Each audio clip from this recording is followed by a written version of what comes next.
The ballroom froze when my husband said that he was leaving me. The string quartet kept playing for a few seconds before they realized something had gone horribly wrong. Glasses hung halfway to painted lips. The projector behind us still showed a slideshow of our smiling family. I stood under the warm stage lights with a fake award in my hand. The plaque had my name on it.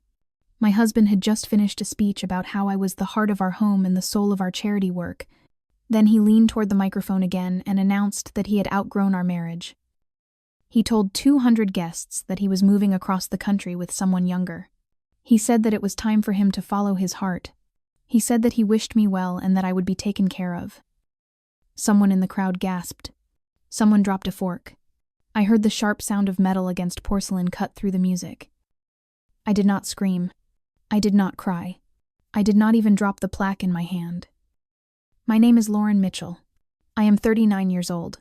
I live in Denver.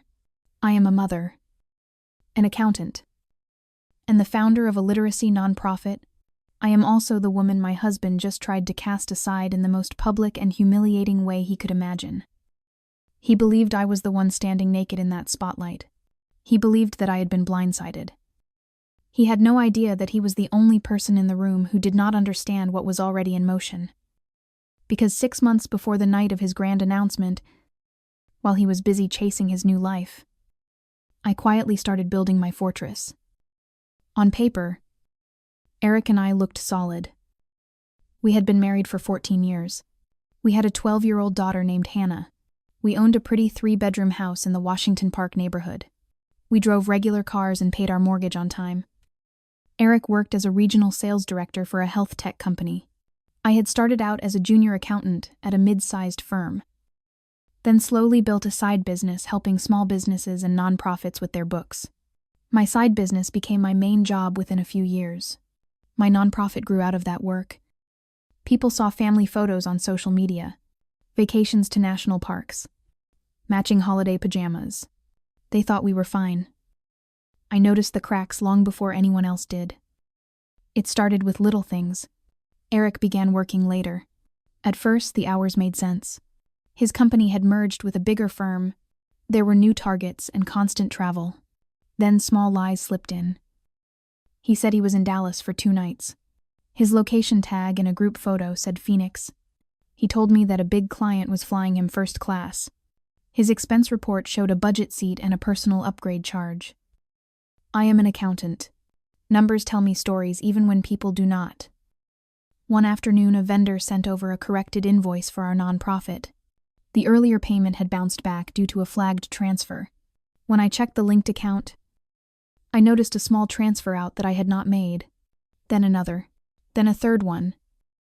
Just under the threshold that would trigger automatic alerts. Eric and I had always shared one joint checking account for household expenses.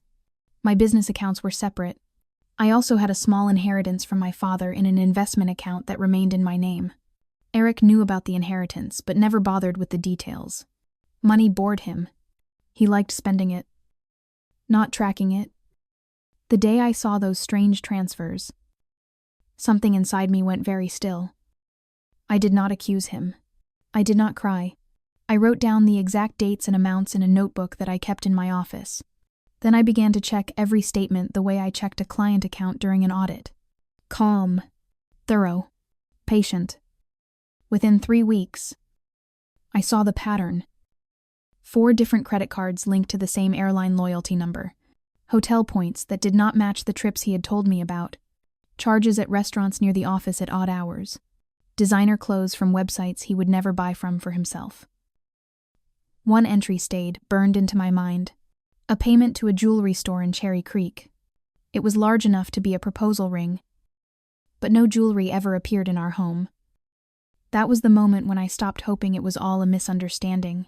That was when I moved from confusion into strategy. I emailed an old law school friend of my sister. Her name was Andrea. She was now a family lawyer who specialized in high-conflict divorce. We met at a tea shop across town where no one knew us. I told her that I did not want to explode my life. Not yet. I told her that I had a daughter and a nonprofit that depended on my focus. I told her that my husband was playing games with money and with my trust. I wanted to know what would happen if I decided to stop pretending. Andrea listened without interruption. She asked measured questions. She took notes. She told me that Colorado was an equitable distribution state. She asked about our house, retirement accounts, vehicles, and my business. She asked, thing after thing, and I gave her every detail. Then she said something that changed the way my mind worked. She told me that the person who knows the numbers owns the ending. I walked out of that tea shop into the bright winter sun, with a folder in my hand and a new job in my heart. My job was not to save my marriage. My job was to protect my daughter, my work, and my future self from the fallout of my husband's pride. So I did what I do best. I built a system. I opened a separate bank account in my own name at a different bank. I shifted my business income there. I adjusted automatic transfers so that only a modest and reasonable portion flowed into the joint account each month. Enough for groceries. Enough for bills. Not enough for secret vacations. I downloaded every statement from every shared asset we had. I printed them, highlighted them, and built a timeline. I documented each suspicious charge. I saved screenshots of text messages where Eric bragged about big commissions while the household balance somehow shrank. At the same time, I did something else. I said yes to every invitation his mother extended. I brought Hannah to every family dinner, every birthday, every awkward brunch. I made sure his parents and siblings saw me as the steady one. I did not complain. I did not hint. I simply showed up calm and present. Around us, the storm gathered. Eric grew bolder. The late nights turned into overnight conferences that came with no clear agenda. He began to criticize me more openly. He called my nonprofit a hobby. He called my careful tracking of expenses controlling. He told friends that I was too focused on work. He was rewriting the narrative. He wanted to be the restless husband who had outgrown the dull wife. I let him talk. I kept building. The real shift came on a quiet Sunday morning. I was packing Hannah's soccer bag when Eric's phone lit up on the kitchen counter. A message preview from a woman named Sierra flashed across the screen. The words were short, but they sliced through my chest. She wrote that she could not wait for their Miami trip, and that she loved how brave he was. I had never heard of her. I had never heard him mention Miami. My hands shook for a moment, then went still again. I did not open the message. That would have given him room to accuse me of snooping. Instead, I took a photo of the screen with my own phone. I then set his phone face down exactly where it had been. That evening, while Eric showered, I used the family laptop at the dining table. His email was already logged in. I did not need a password. He never bothered to log out, because he never believed I would look. In his inbox, I found flight confirmations for 2 first-class seats to Miami. They were under his name and Sierra's name. I found a reservation for a beachfront condo for 1 week. The dates overlapped with the fundraising gala for my nonprofit, the gala that he had insisted on hosting at his company's event space, the gala where he had encouraged me to let him handle the program. Now I saw the plan. He was going to sabotage the most important night of my work and present himself as the victim who had been forced to escape an ungrateful wife. He would be noble and tragic. He would be the man who had finally chosen happiness. I sat at the table and counted my heartbeat until the pounding slowed. Then I opened another browser tab and logged into our joint credit card account. The Miami trip sat there, charged to the card with both our names. I called Andrea the next morning. She told me that what he was doing with the credit card and with our shared funds would not look good in front of a judge. She suggested that we wait. She wanted him to walk into his own trap. She told me that timing mattered. We fixed our eyes on the gala date. Over the next few weeks, Eric's behavior grew more careless. He bragged about his sales numbers. He started leaving home earlier. He bought new shirts that still had folding creases when he walked in the door at night. At dinner, he made little digs that were meant to look like jokes. He said that some wives knew how to support a man's ambitions. He said that some women understood the value of sacrifice. His mother chuckled and shook her head at my supposed stubbornness. Hannah watched all of this with sharp, quiet eyes. One night she asked me if I was happy. The question was soft, but her gaze was steady. She said that she heard Dad on the phone a lot when he thought she was asleep. She said that he laughed in a way he never laughed at home. I wanted to shield her from everything. I wanted to tell her that adults had complicated seasons and that things would sort themselves out.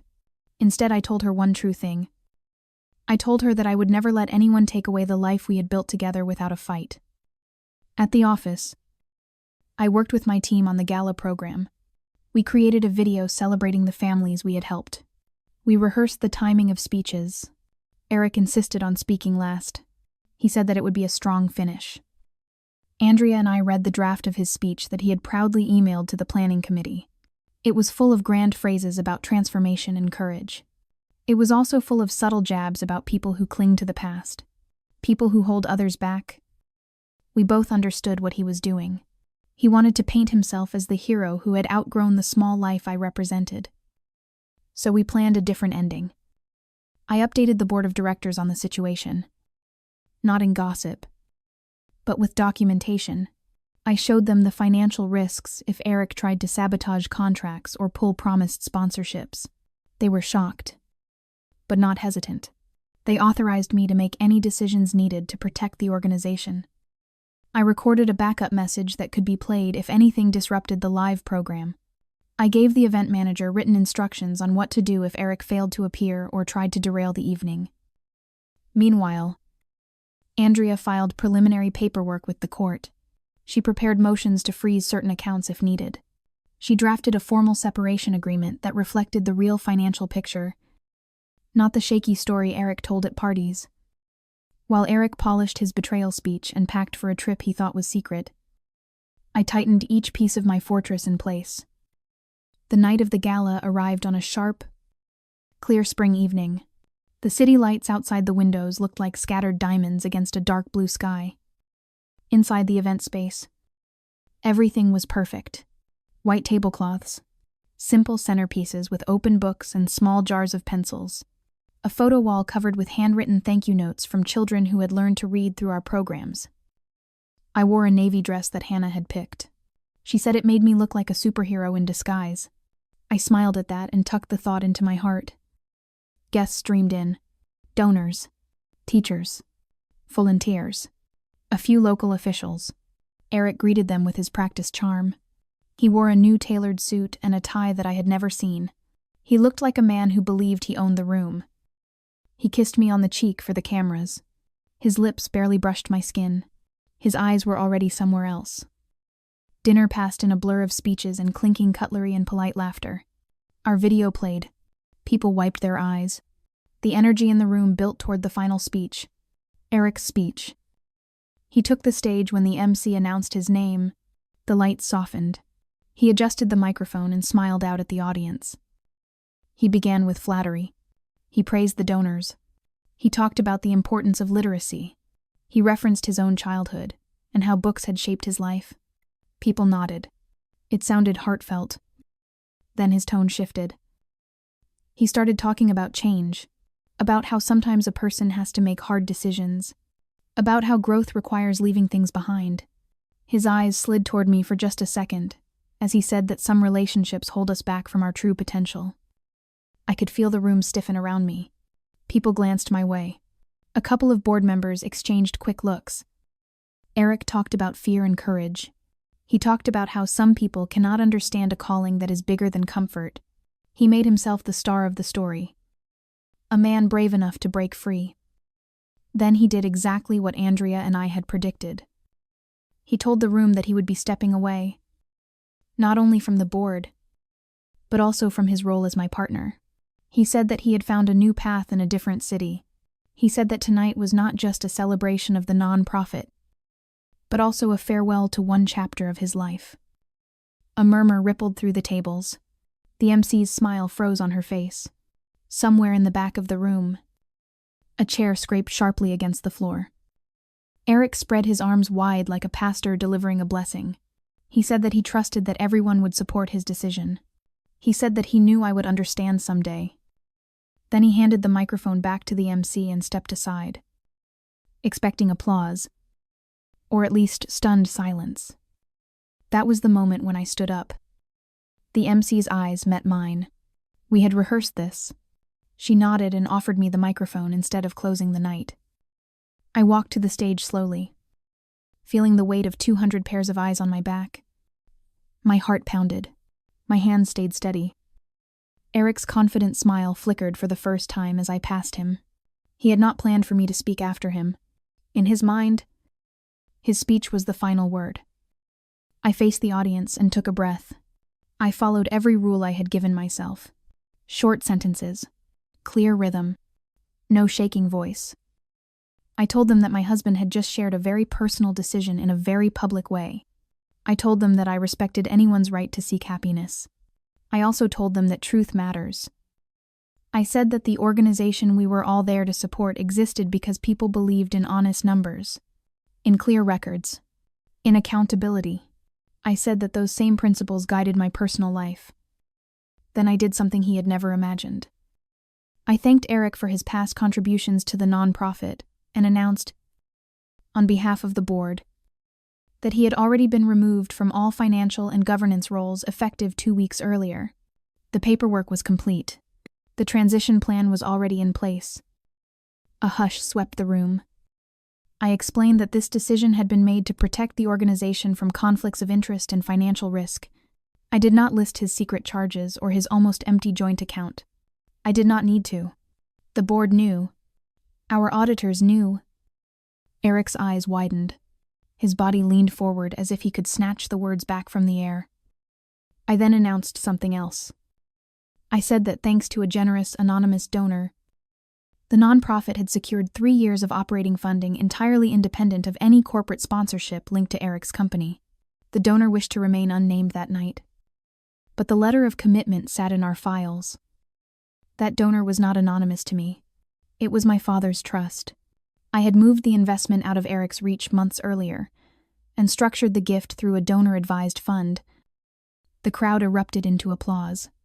Not for Eric. For the children. For the programs.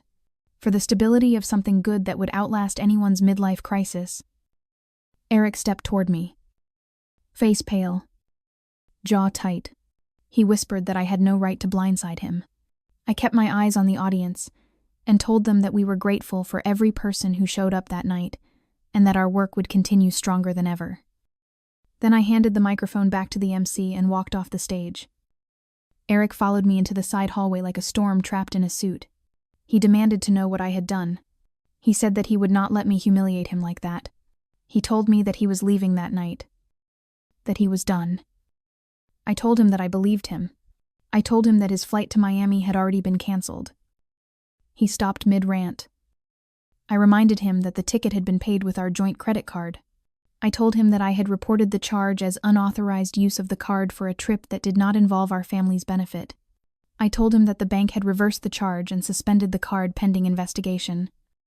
He opened his mouth, then closed it. His eyes darted as he tried to understand. I told him that before he left the house that morning, a process server had handed him a package that he had not bothered to open. Inside were the divorce papers, the financial disclosures, and a temporary order request to protect our remaining assets. He had been so focused on his speech and his secret trip that he had tossed the envelope on the kitchen counter and walked out the door. For the first time in months, he had no words at all. The weeks that followed looked calm on the surface and brutal underneath. Eric moved into a furnished apartment on the other side of town. He did not move to Miami. Without the company of his fantasy vacation, the city lost its glow in his imagination. His company put him on a performance review once the internal audit flagged his misuse of expense accounts. His promotion prospects evaporated. Some of his colleagues had donated to my nonprofit for years. They had seen the gala. They had heard his speech. And my response? They knew there was more to the story than a restless man seeking freedom. In court, Andrea walked through our finances line by line. She showed the judge the timeline of Eric's transfers and charges. She presented evidence of his plans to empty accounts and leave the state. She argued that he had already attempted financial misconduct and that protections were necessary. The judge agreed. Eric was ordered to maintain support payments at a level that reflected his true income. He was barred from making large withdrawals without written notice. Our house remained in my name. I had paid most of the mortgage from my business income. The title history backed that up. Eric's lawyer tried to paint me as vindictive. He claimed that I had embarrassed his client at the gala out of spite. Andrea calmly pointed to the board minutes and to the conflict of interest policy that had existed long before this crisis. She showed that the board's decisions were based on risk management, not revenge. As the legal process marched forward, life at home shifted into a new shape. Hannah stayed with me most of the time. She visited Eric on weekends. At first, she returned from those visits quiet and tense. One Sunday night, she asked me if the divorce was her fault. My chest ached, but my voice stayed steady. I told her that her father and I had made choices that had nothing to do with her worth. I told her that grown-ups can break promises to each other even when they still love their children. I told her that our home would always be a safe place for her. Slowly, her shoulders relaxed. My nonprofit flourished, freed from Eric's shadow. The organization attracted new partners who respected clear boundaries. Donors praised the way we handled the transition. Some told me privately that the way I had stood on that stage had convinced them that their money was in good hands. There were hard days, nights when I lay awake and replayed every moment of the gala, mornings when I saw couples walking their dogs together and felt a sharp twist of loss. Memories did not vanish just because I had won the strategic battle. One afternoon, I found an old photo of Eric holding Hannah as a toddler. His face was softer. His eyes were kind. I sat at the kitchen table and let myself grieve the man he had once tried to be, the man he could have remained if pride and fear had not eaten away at him. Grief did not change the facts. The divorce finalized 6 months after the gala. The decree reflected the reality that I had built into my fortress plan. The house remained mine. My business and nonprofit remained fully under my control. Eric's retirement account was divided fairly. Child support and parenting time were clearly spelled out. He sent a short message the day the decree came through. He wrote that he hoped we could be civil for Hannah's sake. He wrote that one day I might forgive him. I did not reply, not out of spite, but out of self-respect. Some doors need to close fully before a new life can begin. A year later, I walked into the same event space for our next annual gala. The tables looked different. The atmosphere did too. There was no illusion of a perfect marriage standing beside me on the stage. There was no hidden script waiting to betray me. There was only a team of people who had chosen to build something real together. Hannah stood near the photo wall, reading notes from kids who had discovered a love for reading through our programs. She wore a simple dress and a silver bracelet that used to belong to my grandmother. She looked older, stronger.